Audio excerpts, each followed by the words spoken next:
বাবু, তুমি বাংলাদেশে জন্মেছো। তুমি কি জানো মাথাপিছু ঋণ হিসাবে তোমার উপর 1 লাখ টাকা ঋণ আছে? ডাক্তার কোথায়?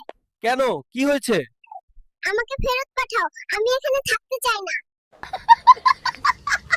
বাবু, জন্মেই কিসের এত টেনশন? কেন জানেন না, এদেশে জন্মানোর চাইতে জন্ম নিবন্ধন করা বেশি কঠিন। বাবু, তুমি তোপসই জন্ম নিলে, এখন তুমি কি করছো? আমি তো হাগু আর হিসু দুটোই করেছি, পারলে আমার ডায়াপারটা পাল্টে দাও। বাবু, এই বয়সে লুঙ্গি পরছো কেন? ডায়াপার পরলে পাছায় গরম লাগে, আর লুঙ্গি পরলে নিচ দিয়ে ঠান্ডা হাওয়ায় আরাম লাগে। সোনার চামচ মুখে নিয়ে জন্মায় শুনেছি, কিন্তু স্বর্ণের চেইন গলায় নিয়ে জন্মালে কিভাবে? কারণ আমি বড় লোক, আমার বাপে সফল বউ ব্যবসায়ী।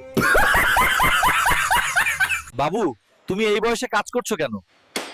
ডায়াপারের অনেক দাম, এত খরচ কে বহন করবে? তোমার কিসের দাবিতে আন্দোলন করছো?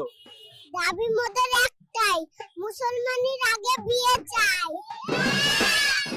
হ্যালো গাইস, আম্মুর আচারের বোম ভেঙে ফেলছি, এখন আম্মুর হাতে আমার কেলানি খাওয়ার পালা। পৃথিবীতে এসে তোমার অনুভূতি কি?